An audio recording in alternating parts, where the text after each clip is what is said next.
fun, science, fun, science, fun, science, it's a science of fun, yeah. Today I'd like to tell you some cool things about light!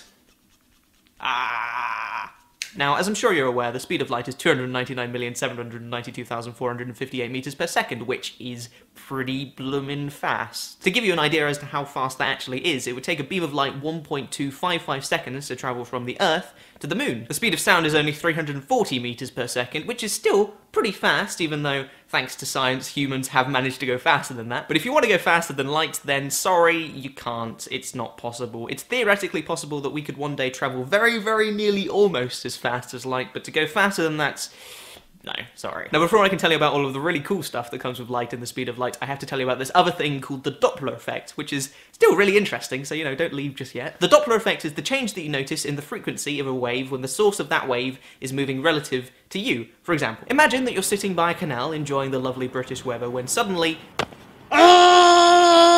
I appear next to you screaming like a lunatic. From your perspective, it's just really, really weird. However, if theoretically I wasn't standing next to you but was running past you at 80 miles an hour, still screaming just as I was before, as I approach you, the pitch of my scream would be higher,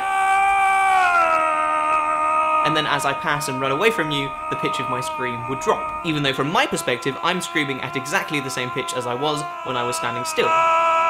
The reason this shift in pitch happens is because when I'm sitting still and screaming,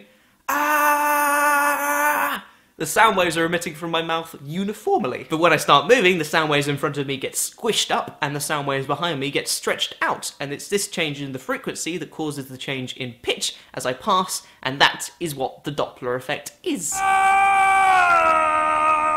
The reason the Doppler effect is important is because it doesn't just apply to sound, but it also applies to light. Bet you didn't see that one coming, because it's not a video about light or anything like that, is it? Oh. So just as when something is moving and emitting sound, you can hear a difference in the pitch of that sound, when something is moving and emitting or reflecting light, you can see a difference in the colour of that light. For example, imagine that we're in exactly the same running canal situation as before, except this time I'm not screaming like a lunatic, and instead of running at 80 miles an hour, I'm running at very, very nearly almost the speed of light. What would you see? Well, you probably wouldn't see anything at all, because, as you'll remember, the speed of light is very, very, very fast, and I'd be gone before you even knew I was there. But let's pretend that you had a magic iPhone app that would let you take pictures of me travelling very nearly at the speed of light. What would you see? Well, when I'm running towards you, the light in front of me gets squished, and the frequency of that light gets shifted to the blue end of the visible light spectrum, and so I appear blue. And then as you see me running away from you, the same thing happens in reverse. The light behind me gets stretched out, shifts to the red end of the spectrum, and then I appear to be slightly red. Now, this change in the frequency of light is something that happens all the time. In fact, it's happening right now as I move forwards and backwards from you, but the change is so negligible that you can't notice it unless something is travelling at very, very nearly the speed of light. But easily the coolest thing that happens when you travel at very, very nearly almost the speed of light is that when you do, time slows down. All clocks, whether man-made or biological like me, tick slower when you're travelling that fast. So back to our thought experiment where I have the ability to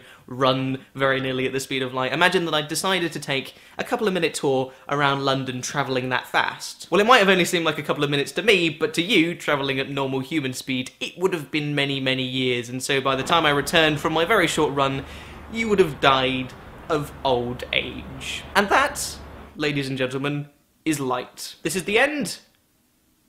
Bye. You've just had the almost imponderable joy of watching Charlie Is So Cool Like, which makes you like cool.